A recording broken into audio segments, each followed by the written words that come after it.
This story is titled, Falsely Accused, Disowned, and Betrayed by My Family. How the truth finally came out after 5 years and changed everything. Hey everyone. Before we jump into today's video, I need your help. We've noticed the channel is losing some traction, and subscribing is one of the best ways you can support us. It's quick, free, and it helps us keep bringing you awesome content. Your support means the world. Let's keep this channel growing together. Thanks so much. Now let's start the video. Okay, Reddit, this is going to be a long one. Never thought I'd be sharing this story here, but after everything that's happened recently, I need to get this off my chest. Quick disclaimer, I'm using fake names for obvious reasons, and I'm writing this from my alt account because some people involved still follow my main. So I'm James, 32 now, but this whole mess started when I was 27. For background, I grew up in this medium-sized town outside Portland, where everyone basically knows everyone else's business. Yeah, one of those places. My cousin Mike and I were super close growing up. Like, we shared a room at every family vacation until we were teenagers kind of close. Our moms are sisters, and they made sure we spent pretty much every holiday and weekend together. Mike was marrying Katie, who lived literally 3 houses down from us growing up. Her family moved to our street when she was 8 and I was 10, and our families just clicked instantly. You know how some neighbors become basically family? That was us. Katie's parents would watch me and Mike when our parents were working late. We'd have joint BBQs every summer, that sort of thing. Katie was like my little sister. She'd come to me for advice about boys in middle school. I helped her with math homework. Okay, more like we struggled through it together, lol. And I even taught her how to drive in my beat-up Honda Civic when she was learning, RIP to my car's transmission. So obviously, when Mike and Katie started dating in college, everyone was thrilled. It just made sense, you know? They'd been dancing around each other since high school, and when they finally got together junior year, the whole family was like, finally! I'm not even exaggerating. Our grandma literally cried when they announced they were engaged. Fast forward to the wedding day, June 15th, 2019. It was at this pretty nice venue just outside town. Nothing super fancy, but definitely nicer than my brother Mark's backyard wedding the year before. Sorry, bro, but that porta-potty situation was rough. I was one of Mike's groomsmen, along with his best man Tom, his roommate from college, and a few other guys. The morning started normal enough. I got there early to help set up because that's what you do when your favorite cousin is getting married, right? Was wearing this navy suit that cost way too much, but hey, wedding photos are forever. Had my groomsman boutonniere pinned on, took like 3 tries to get it straight, and was helping direct people to where they needed to go. This elderly couple had just asked me where the bathrooms were for like the 3rd time. They were really sweet, but definitely struggling with directions, and I was walking them over personally because I'm not a monster. That's when everything went to shit. I hear this commotion behind me, and before I can even turn around fully, wham! Got hit so hard I literally saw stars. Like, I always thought that was just something people said in movies. But nope, actual freaking stars. Mike had come charging in with Tom and a couple other guys trailing behind him. He looked, I don't even know how to describe it, like rage and hurt and something else all mixed together. He just started wailing on me. Not like one punch and done. This was full-on assault mode.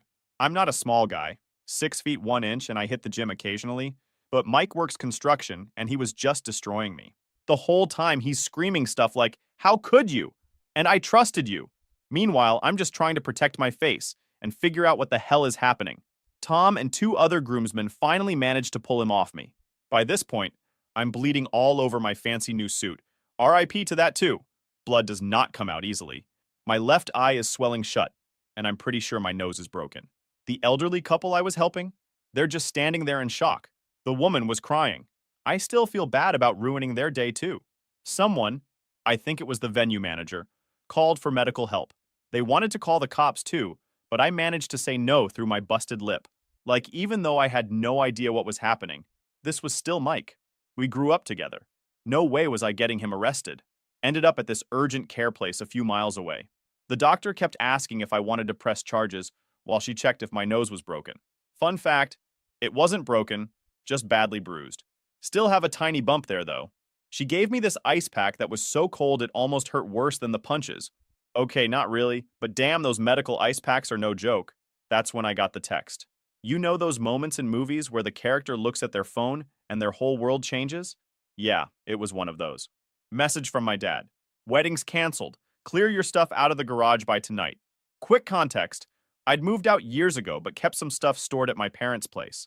Boxes of childhood memories, some sports equipment, photo albums, basically the stuff you can't fit in a small apartment but don't want to throw away. Nothing major, but the way he said it, that's when I knew something was seriously wrong. Called my dad immediately, straight to voicemail. Same with mom. Sister wouldn't pick up either. Only person who answered was my brother Mark, and all he said was, "How could you do this to the family?" before hanging up.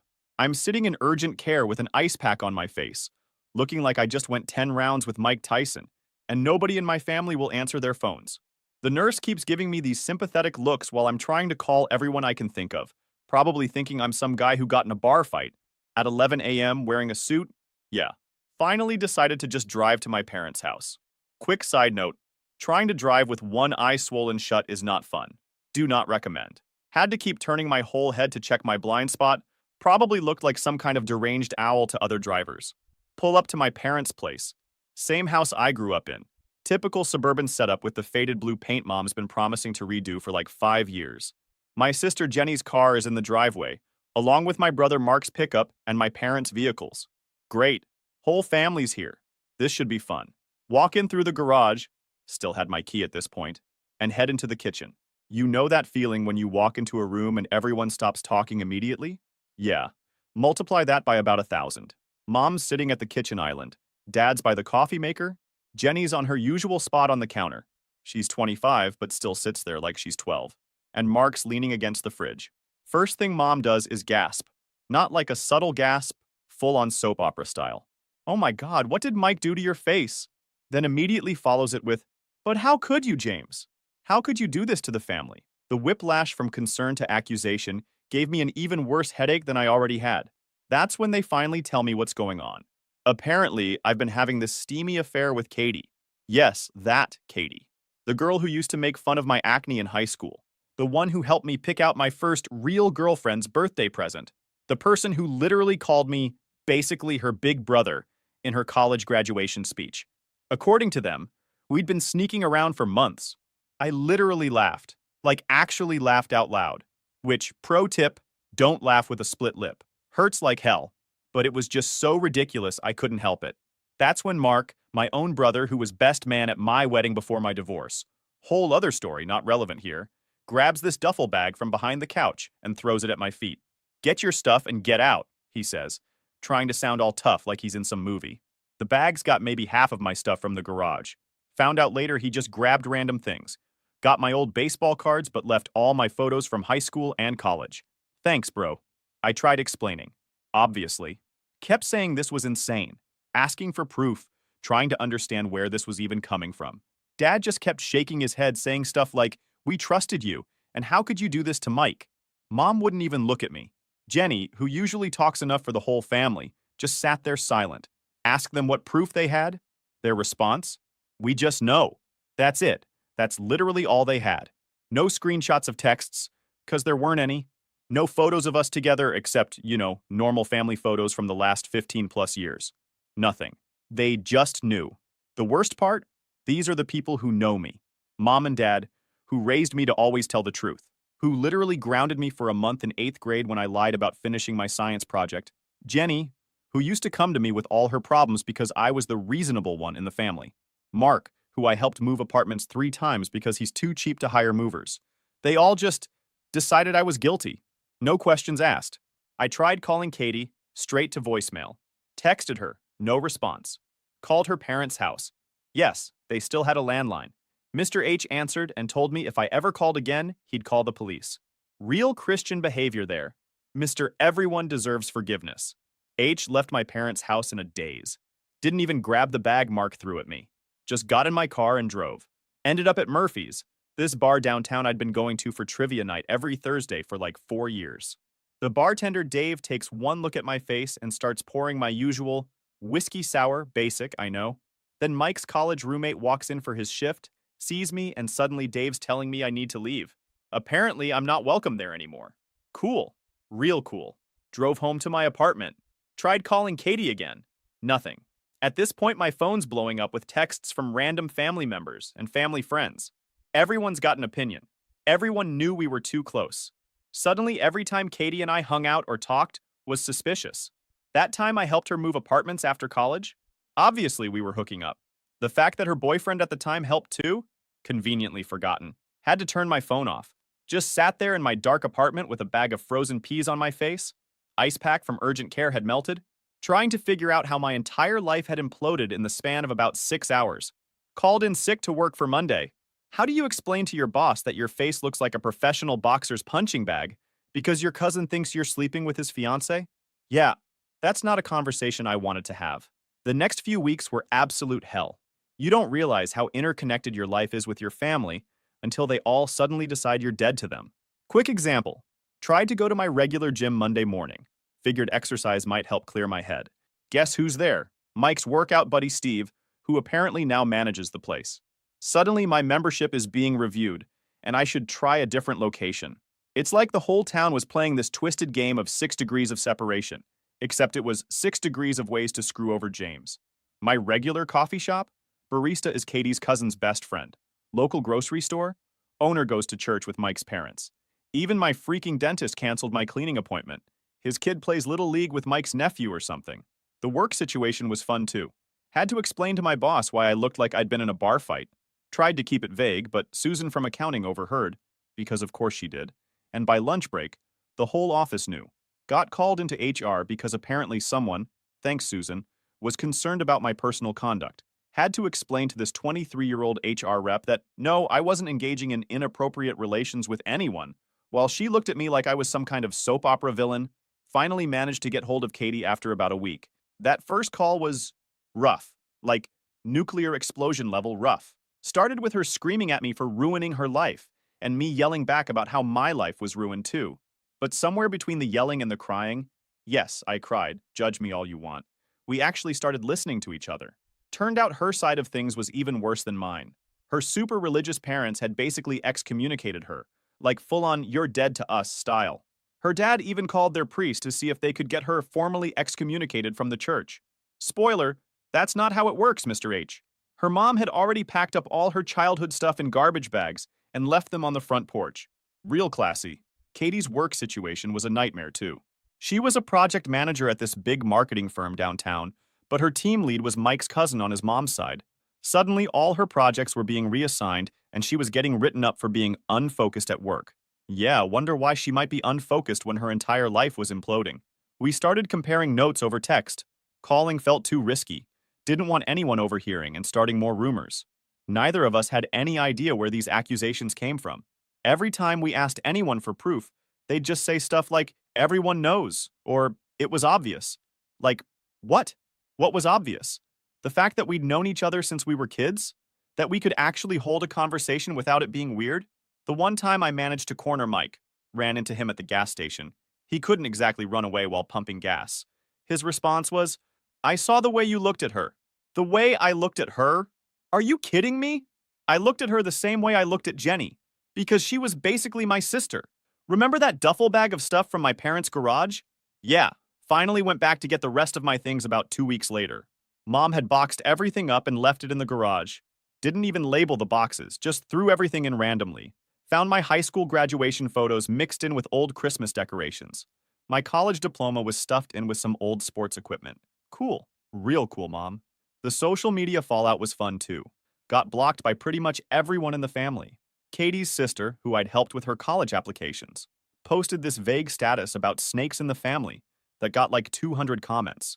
People I hadn't talked to since high school were suddenly messaging me about how they always knew something was off about me. Started getting random calls and texts from unknown numbers. Apparently someone, pretty sure it was Katie's brother, had shared my number in some family group chat.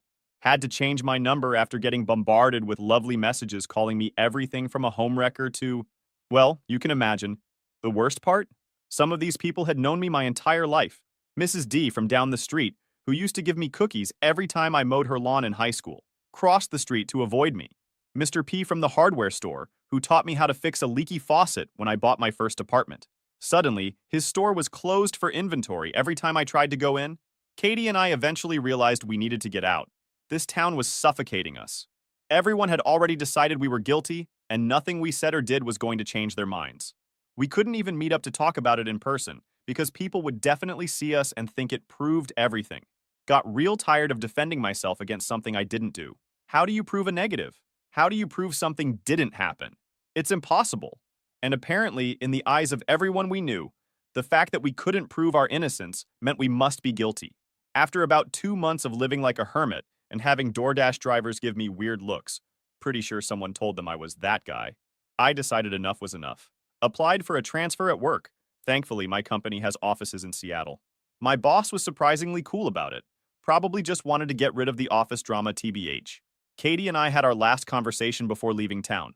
We decided it was better to go our separate ways. She picked Chicago, I took Seattle. Kept in touch through Instagram, but that was it. Unfollowed each other on everything else just to be safe. Didn't need anyone's screenshots and starting rumors about how we were still sneaking around. Moving to Seattle was interesting. Try explaining to potential roommates why you're suddenly moving cities at 27 with basically no furniture. My first place was this tiny studio in Capitol Hill that cost way too much, but it was mine and nobody there knew my name or my story. Can't put a price on that kind of freedom. Started over completely. New phone number, new email, had to abandon my old one after it got spammed with subscription signups, real mature guys. Even got rid of my old PlayStation account because some of Mike's friends kept sending me hateful messages through the gaming chat. Who does that? Work was actually pretty good.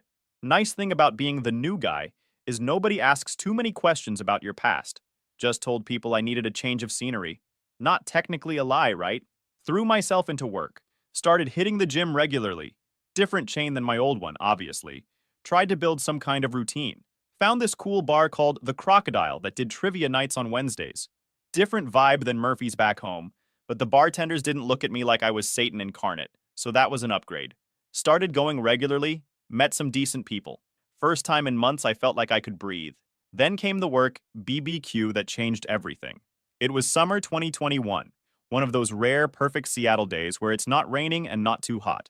My coworker Jake was hosting at his place in Ballard. Almost didn't go. Still wasn't great with group social situations. But Jake had helped me figure out the Seattle bus system when I first moved, so I felt like I owed him. That's where I met Amy. She was Jake's wife's friend from yoga class. Remember those moments in movies where the main character sees someone and everything else kind of fades away? Yeah, that's bull. What actually happened was she caught me having an embarrassingly intense conversation with Jake's dog about proper frisbee throwing technique. Not my smoothest moment. But somehow that led to us talking. She was easy to talk to. Didn't do that Seattle freeze thing where people are polite but distant. We ended up sitting on Jake's porch for like 2 hours, just chatting about random stuff. She's into true crime podcasts? Yeah, I see the irony. And actually got my dumb jokes about Seattle traffic. Started dating pretty quickly after that. Third date in, I knew I had to tell her everything. You can't build something real on lies, right? So I laid it all out. The wedding, the accusations, the family drama, everything. Figured she'd run for the hills. Instead, she just listened. Actually listened. Asked questions that showed she was trying to understand, not judge. When I finished, she just said, "That really sucks. Want to get ice cream?" And somehow that was exactly the right response. The weird part? She started following Katie on Instagram. I'd mentioned keeping minimal contact. Turns out they're both obsessed with this podcast called Crime Junkie, and suddenly they're DMing about episodes. Next thing I know, they've started this virtual book club thing with some other true crime fans. They do Zoom calls every other week with wine and snacks to discuss whatever they're reading. Katie's life got better too. Met this guy Chris through work in Chicago. He's some kind of software developer who apparently doesn't know how to write code without at least 3 monitors. Amy's words. They talk about random stuff in their book club. He seems decent though. Treats her well, doesn't jump to insane conclusions, you know. The basics. Started feeling like maybe everything happened for a reason. Don't get me wrong.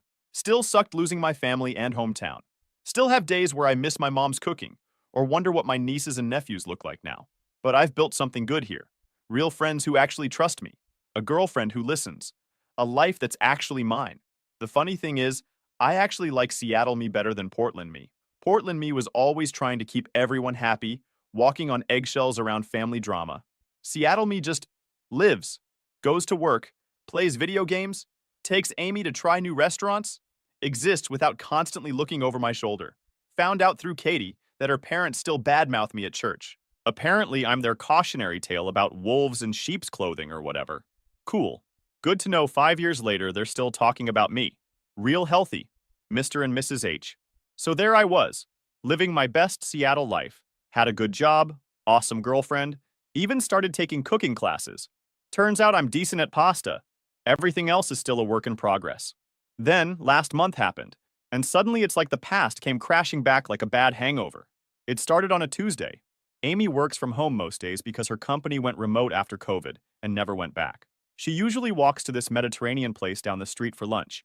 They make this shawarma that's basically crack in sandwich form. That day, she gets home and something's off.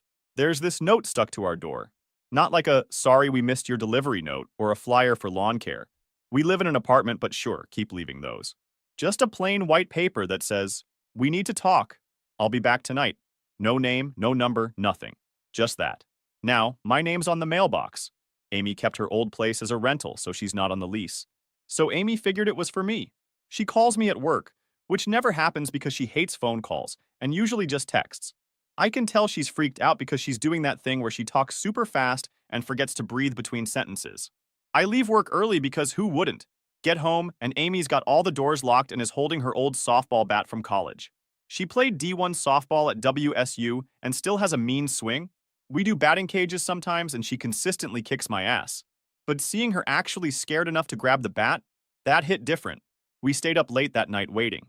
Amy stress-baked 3 batches of cookies, her go-to when she's anxious. And we binged some mindless Netflix show neither of us was actually watching. Nobody showed up. Same thing the next night. And the next.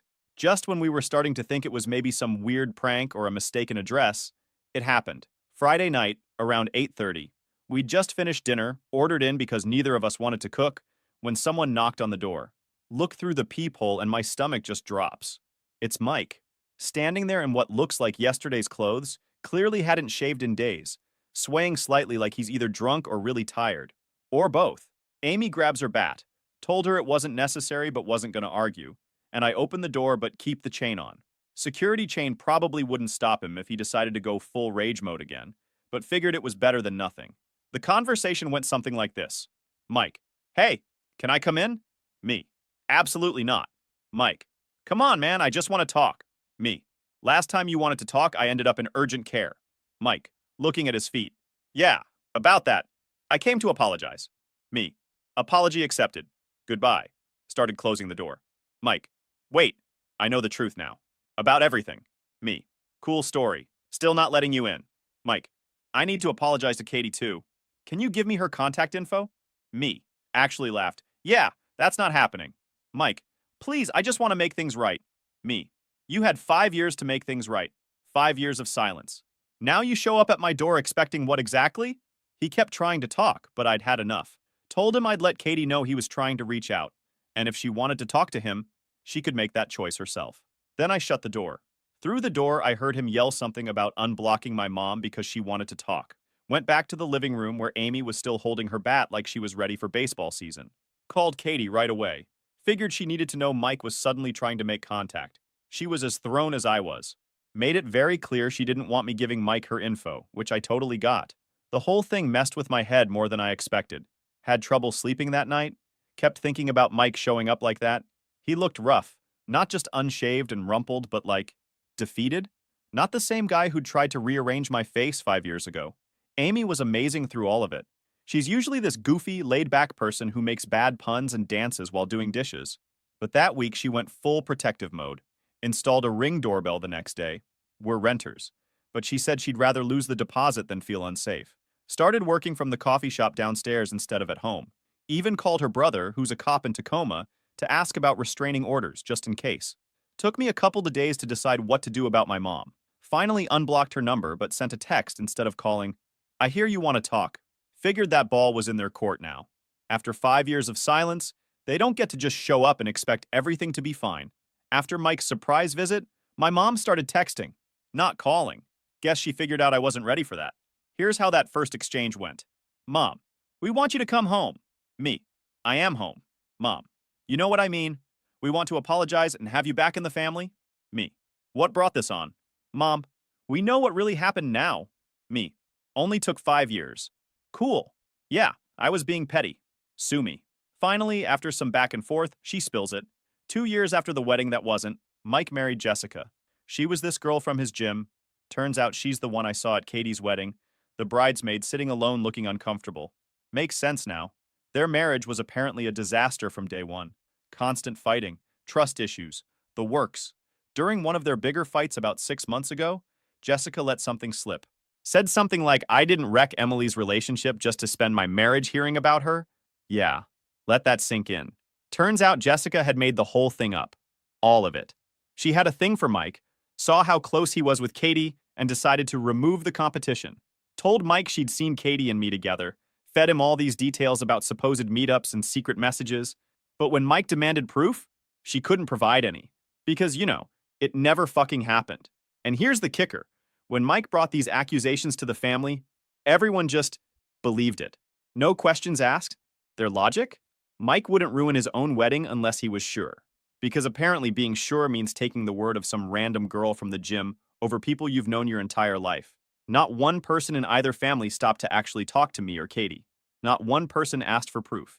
Not one person thought, hey, maybe we should hear their side before we completely destroy their lives. The worst part? Jessica apparently had a history of this stuff. After everything came out, Mike's friend Tom remembered she'd done something similar at her last gym. Accused a trainer of harassment when he wouldn't leave his girlfriend for her. But nobody thought to check into that before my face became Mike's personal punching bag. Katie's taking it even harder than me. All those church people who treated her like she was walking sin? Her parents who literally threw her childhood memories in garbage bags? Her boss who made her life hell until she had to quit? None of them bothered to verify anything either. Here's a fun timeline for you. June 2019. Wedding day disaster. July 2019. Katie and I both leave town. December 2019. Mike starts dating Jessica. March 2020.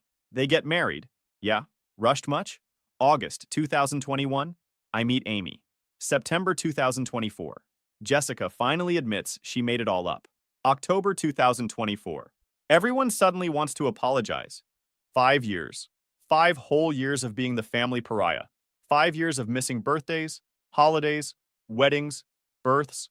5 years of my nieces and nephews being told Uncle James is a bad person. All because some girl from the gym couldn't handle the fact that my cousin was happy with someone else. Amy's been my rock through all this. When I told her what happened, she just sat there for a minute, then said, "So what you're telling me is that your entire family is dumber than a box of rocks." Made me laugh for the first time since finding out. Katie's response was less humorous. Direct quote from our phone call, "They can take their apologies and shove them where the sun doesn't shine." Tell us how you really feel, Katie. The worst part isn't even the lie itself. It's how easily everyone believed it. These people who've known me since I was born, who watched me grow up, who supposedly loved me, they all decided that this story about me and Katie made more sense than the truth. My mom keeps sending these long texts about how sorry they all are, how they should have known better, how they want to make it right. Dad even tried calling. Blocked that real quick. Jenny's sending photos of her kids with guilt-trippy captions like, they want to meet their uncle. But here's the thing. You can't just press reset on 5 years of treating someone like garbage. You can't just say, oops, are bad, and expect everything to go back to normal. Trust is like a mirror. Once it's broken, you can try to piece it back together, but you'll always see the cracks. I will keep you updated, guys, if anything happens. Thanks for reading. Final update. Well, Reddit. This is it. The final update. Katie and I decided it was time to face the music back home. Agreed to meet with both families, but on our terms. I picked a neutral location, this coffee shop downtown that neither family had any connections to. Katie was too anxious to fly back just for this, so we set up my laptop with her on Zoom. I had her on speaker, but her video was off. She wanted to hear everything, but didn't want to see their faces. Can't blame her. The gang was all there. My parents, Mike, Jessica, looking like she'd rather be anywhere else, Katie's parents, my siblings. Even Tom showed up, probably feeling guilty about the whole best man who didn't stand up for me thing. Before anyone could start with their apologies, I laid down some ground rules. 1. Katie can hear everything. She can choose to speak or not. 2. If she disconnects, meeting's over. 3. Nobody touches me, looking at you, Mike. 4. No religious guilt tripping. That was for Katie's parents. First up was Jessica. She looked, well, rough. Marriage troubles aren't doing her any favors. Her big explanation? She was in love with Mike and thought Katie didn't deserve him. That's it. That's literally her reason for blowing up multiple lives. Not some big misunderstanding. Not a case of mistaken identity. She just wanted my cousin and decided to napalm everyone else's lives to get him. Mike tried to apologize for the punch. Punches, actually, but who's counting? Said he should have known better than to believe Jessica without proof. No shit, Sherlock. You think? Maybe confirm stuff before you go all WWE on your cousin's face? Then came the parents. Both sets. This was interesting. My mom tried to hug me when I walked in. I stepped back. The look on her face? Like I'd slapped her. Yeah, well, maybe remember how it felt when you packed up my childhood photos like they were trash, Mom? Katie's dad started in with some biblical forgiveness stuff until Katie unmuted herself and shut that down real quick. Her exact words, "You threw my things in garbage bags and left them in the rain. Don't you dare quote scripture at me." Never heard Mr. H speechless before. It was kind of amazing. My sister Jenny cried about how much her kids ask about me. Cool story, sis. Where was this concern when you were helping Mom pack up my stuff? When you blocked me on everything? When you told people at church what a horrible person I was? Here's the thing about family. They're supposed to be the ones who know you best, who trust you most, who at least give you the benefit of the doubt. But every single person in that room chose to believe the worst about me and Katie. No questions asked, no proof needed, just straight to, yep, they're obviously secret lovers. Let's destroy their lives. So I told them exactly that. Told Jessica she built her short-lived happiness on other people's pain. Told Mike that his lack of trust destroyed more than just his relationship with Katie. Told both sets of parents that they showed us exactly how conditional their love was. And now they get to live with that knowledge. Katie spoke up at the end. She was calm, which was somehow worse than if she'd yelled. Just said, "The worst part isn't that Jessica lied. It's that none of you thought we were worth the truth. You threw us away based on nothing but gossip. That says more about you than it ever did about us." Then she disconnected. Meeting over. My parents keep trying to fix things. Mom's sending these long emotional texts about family and forgiveness. Dad's apparently telling people he's giving me space. Thanks, Dad. Only 5 years late on that one. Katie's parents suddenly want to come visit her in Chicago. Yeah, good luck with that. But here's the thing. Amy and I have built a life here. A good one. Got a ring hidden in my sock drawer? Don't tell her, but I'm proposing next month. Katie's happy with Chris. We've both got real friends who actually trust us, jobs we like, lives we built from scratch. Sometimes the family you choose is better than the one you're born with. Sometimes broken things shouldn't be fixed. And sometimes the best revenge is just being happy without the people who threw you away. So that's it, Reddit. That's how my cousin's wedding destroyed my old life and accidentally led me to a better one. Thanks for coming along for the ride. Edit. Holy crap, this blew up. Thanks for all the awards. Edit 2. Yes, I'll update after I propose. No, I'm not worried about Amy seeing this. She doesn't use Reddit and I'm using a throwaway. Edit 3. Katie says thanks for all the support. She's doing great and planning a honeymoon to New Zealand. Edit 4. For everyone asking, yes, Jessica and Mike are getting divorced. Turns out lying and manipulation aren't great foundations for marriage. Who knew? Final edit.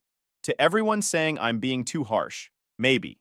But you try having your entire family believe the worst about you, throw you away, and then expect everything to be fine just because they finally realized they were wrong. Some breaks can't be fixed with a simple, sorry.